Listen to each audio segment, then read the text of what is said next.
재립! 꿈꾸는 패스파인더 시간이 돌아왔습니다. 여러분들 일주일 동안 잘 지내셨나요? 코로나19로 인해서 학교에도 가지 못하고 교회에도 가지 못해서 우리 친구들이 많이 답답하고 속상할 것 같아요. 이 코로나19가 빨리 종결돼서 우리가 학교에서 열심히 공부도 하고 학교 생활도 잘하고 또 교회에서 어린이 교사들과 패스파인더 교사들과 함께 즐거운 또 유익한 시간을 빨리 가졌으면 좋겠습니다.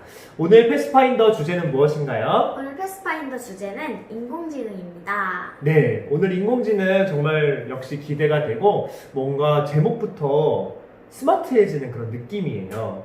네. 오늘 이렇게 또 재미있는 주제가 준비되어 있습니다. 패스파인더 서약과 규칙, 노래를 부른 후에 패스파인더 기능 교육을 시작하도록 하겠습니다. 네, 먼저 패스파인더 서약입니다. 우리 큰 소리로 함께 해볼까요? 시작! 나는 하나님의 은혜를 힘입어 순결하고 친절하며 참되겠다. 패스파인더 규칙을 잘 지키겠다. 하나님의 종이 되고 사람의 친구가 되겠다. 패스파인더 규칙 하겠습니다. 나는 아침마다 기도와 성경 읽기를 실천하겠다. 나는 성실하게 최선을 다하겠다. 나는 몸을 잘 돌보겠다. 나는 눈으로 합당한 것을 보겠다. 나는 예의를 지키며 순종하겠다. 나는 성전에서 조용히 다니겠다. 나는 마음으로 찬송하겠다. 나는 하나님의 뜻을 계속 따르겠다. 다음은 패스파인더 노래입니다.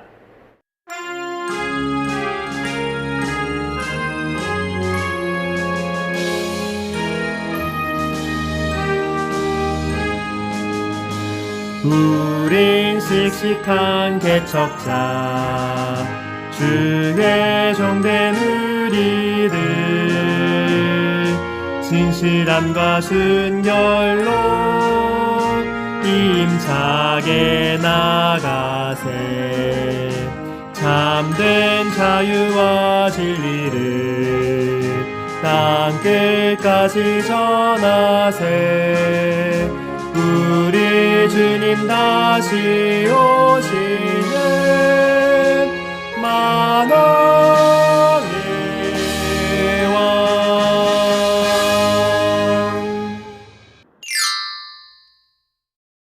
네, 그럼 본격적으로 패스파인더 오늘의 주제 기능 교육을 시작하겠습니다.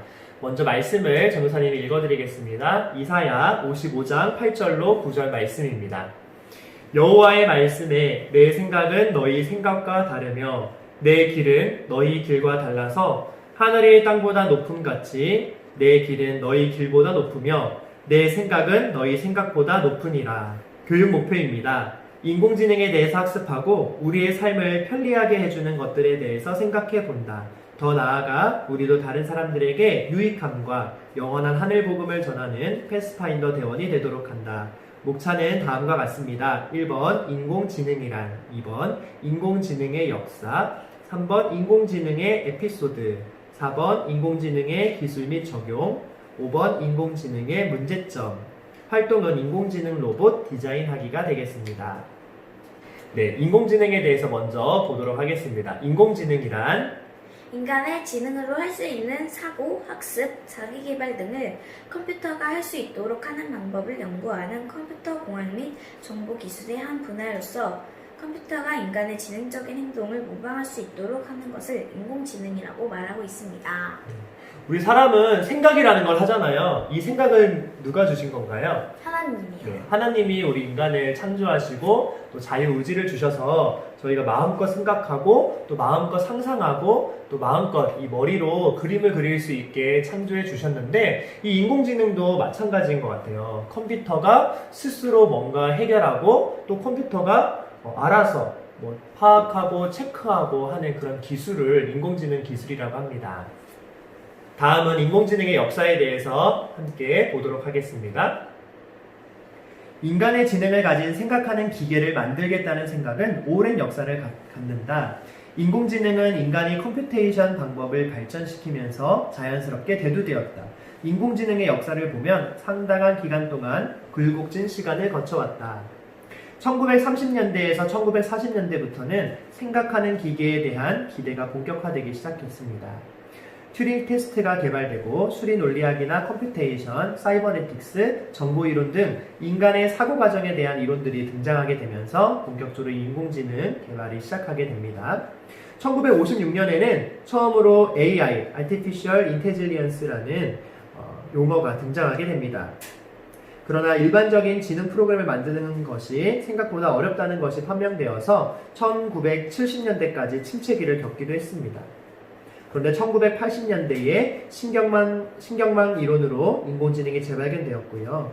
1990년대에 인터넷의 발전으로 인공지능의 발전이 더욱더 신속하게 이루어지게 됩니다. 다음은 인공지능 에피소드를 함께 보겠습니다. 1997년 5월에는 IBM의 슈퍼컴퓨터 딥블루가 여러 번의 도전 끝에 당시 체스 세계 챔피언이었던 게리 카스파로프를 물리치면서 다시 주목을 받았습니다. 2011년 2월에는 IBM의 왓슨이 미국 텔레비전 방송 프로그램인 제퍼디 퀴즈쇼에서 2명의 참가자들을 누르고 우승을 차지했습니다. 세계는 기계가 인간을 이겼다는 사실에 놀랐고, 이에 따라 IBM이 등이 주도하는 인공지능 개발에 대한 관심도 다시 크게 높아졌습니다. 2016년 알파고와 이세돌 기사의 대국을 우리 모두가 기억하고 있습니다. 이 일로 인해서 이 알파고 인공지능에 대해서 세계적으로 관심을 갖게 됐고요. 이 일로 인해서 인공지능이 무엇인지에 대한 교육과 홍보가 단숨에 이루어졌던 그런 에피소드입니다. 화면을 보면 지금까지 인간과 인공지능의 대결 전적이 나와 있는데요. 체스와 포커, 그리고 탁구와 골프, 또 여러 가지 퀴즈쇼나 바둑에 이르기까지 인간과 인공지능, 컴퓨터와의 여러 가지 대결이 있었습니다. 자, 이렇게 인공지능과 또 인간의 여러 대결하는 에피소드에 대해서 들어봤는데, 서연이는 혹시 잘하는 게 뭐가 있어요? 첼로 보세요. 네, 첼로를 우리 서연이가 잘하는데 교회에서 그쵸? 오케스트라 봉사도 하고 있는데 서연이가 잘할까요? 아니면 인공지능이 더 잘할까요? 아마도 인공지능이 더 잘하지 않을까 싶네요. 그럴까요? 네. 이 컴퓨터가 더 완벽하게 또 뭔가 더 계산해서 하기 때문에 더 이렇게 더 잘할 수는 있겠지만 그래도 서연이가 하는 거에 큰 의미가 있는 것 같아요. 하나님은 컴퓨터가 다 하는 세상을 원하시는 게 아니고 우리가 하나님께 찬미하고 찬양하고 또 기도하고 말씀을 보는 그 모든 일은 우리들에게 맡겨주신 것 같아요. 그래서 우리가 열심히 우리의 재능을 개발하고 하나님께 영광 돌릴 수 있는 우리 패스파이더 대원들이 되면 좋겠네요. 다음은 4번 인공지능의 기술 및 적용에 대해서 함께 살펴보겠습니다. 인공지능에는 여러 가지 기술들이 필요한데 여기 화면에 보니까 인지 컴퓨팅이 필요하고요. 또 기계학습, 딥러닝이라고 해서 인간 신경망을 모델로 해서 새로운 데이터 세트를 예측하는 기술이라고 합니다. 그리고 응용 프로그램 인터페이스 예측도 필요하고요. 자연어 처리와 이미지 인식 등 그리고 또 음성 인식 등 여러 가지 인식 기술들이 있어야지 인공지능들이 균형 있게 발전할 수 있다고 하네요. 네, 다음은 인공지능의 기술들이 어떻게 적용되고 있는지 한번 살펴볼까요? 1. AI 의료기기 2. AI 오토주행 3. AI 도움 로봇 4. AI 전자기기. 네, 이렇게 AI가 다양한 곳에 쓰이네요. 여기에 나와 있는 4가지 뿐만이 아니라 인공지능은 정말 많은 곳에 사용되고 있다고 합니다. 제가 한 유튜브를 봤는데 주방에 이렇게 움직이는 로봇 팔이 있는 거예요. 그런데 이 주방에서 뜨거운 불을 만진다거나 무거운 재료들을 이 로봇 팔이 다 이렇게 옮겨주더라고요. 그리고 또 사람이 이렇게 뭔가 하기 어려운 일이나 위험한 일들을 우리 로봇이 잘 감당해주고 있습니다. 그래서 이 로봇은 인간이 만들었지만 참 되게 유익하고 우리의 삶에 도움을 주는 것 같습니다. 네, 우리가 이렇게 AI에 대해서 함께 공부하고 있는데 이렇게 편리하고 유익한 AI, 인공지능이 문제점이 또 있다고 하네요. 우리 문제점을 함께 공부해 보도록 할까요? 인공지능의 문제점은 인터넷이 그랬던 것처럼 인공지능은 경제, 사회, 문화를 변화시킬 것으로 예상이 됩니다. 우리의 소통 방식을 변화시키는 것은 물론이고 문화 자체가 바뀝니다. 모든 산업 부분에서도 인공지능은 뭔 소리야 뭐야? 모든 산업 부분에도 인공지능이 연결돼요. 모든 산업 부문에도 인공지능이 연결되어 산업의 지형을 바꿀 것입니다. 반면에 인공지능은 인간의 일자리를 빼앗아 고용에 커다란 충격을 줄 것입니다. AI는 인터넷이나 스마트폰을 뛰어넘는 충격을 줄 수 있습니다.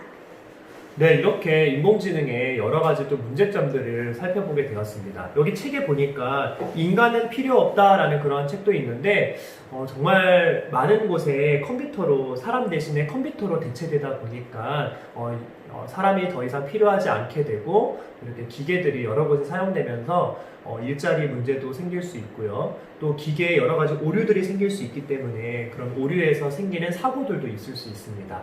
우리가 이런 문제점들을 잘 생각해보고 또 무조건 기계를 수용하고 또 이 기계를 선택하기보다 먼저 저희가 생각해 보아야 할 것은 이것이 안전한지 또 이 인공지능이 또 어떻게 효과적으로 쓰일 수 있을지 꼭 생각해 보아야 할 것 같네요.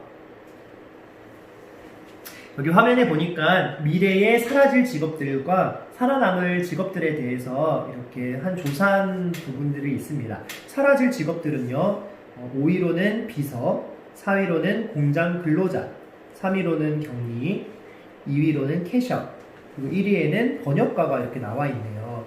이 모든 부분들은 기계가 더 완벽하고 기계가 잘할 수 있기 때문에 이러한 직업들이 미래에는 사라질 것이다 라고 예측하고 있습니다. 다음 살아남을 직업에는 5위의 화가, 조각가, 4위 운동선수, 3위 영화감독, 2위 작가, 1위 연예인이라고 하네요. 이것은 로봇으로 대체될 수 없고 우리 사람이 꼭 할 수 있는 일들, 이런 일들이 살아남을 거고 살아남을 직업군으로 이렇게 소개되고 있네요. 네, 저희가 이렇게 짧지만 인공지능에 대해서 공부해 보았는데 서연이는 오늘 기능교육을 하면서 어떤 느낌이 들었어요? 인공지능이 우리의 직업 뺏어간다 그러니까 살짝 그게 좀 그랬어요. 네. 저도 아까 그 부분을 보면서 좀 마음에 걸렸는데 아무튼 인공지능이 저희의 일자리를 많이 뺏어가지 않았으면 하는 바람이 있습니다. 오늘의 활동은 어떤 활동들이 준비되어 있나요? 오늘의 활동은 인공지능 로봇 디자인하기입니다. 네, 여기 화면에 보니까 여러 가지 인공지능 로봇이 나오는데 여러분들이 꼭 필요한 또 여러분들이 있었으면 좋겠을 그런 인공지능 로봇을 직접 설계해 주시는 거예요. 그리고 디자인을 해 주시는 겁니다. 우리가 만들어 보진 못하지만 여러분들이 글로써 이 인공지능 로봇은 어떠한 기능이 있어요, 어떠한 특징이 있어요를 적어 주시면 되겠습니다. 먼저 저희가 그려본 인공지능 로봇을 소개해 드리겠습니다.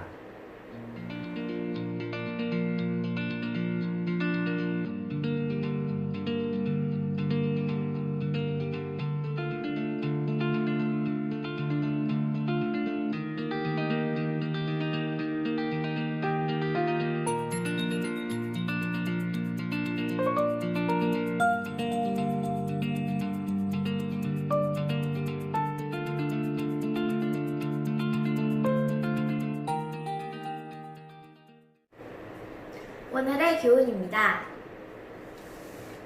인공지능에 대해서 학습하였습니다. 인공지능을 통하여 우리의 삶에 여러 유익을 얻는 것처럼 우리도 다른 사람들에게 하나님께서 주시는 지혜와 사랑을 나누는 패스파인더 대원이 되도록 합니다. 네, 이렇게 오늘 인공지능 기능교육을 진행해 보았는데 영상을 통해서 패스파인더 기능교육에 참여해주신 모든 패스파인더 대원들 오늘도 유익한 시간 되셨나요? 코로나19로 인해서 비록 활동적인 활동은 하진 못하지만 이렇게 패스파인더 기능교육을 통해서 우리 여러분들이 정말 행복하고 또 즐거운 시간이 되었으면 좋겠습니다. 저희는 다음 영상으로 인사드리겠습니다. 다시 만날 때까지 안녕히 계세요. 제리!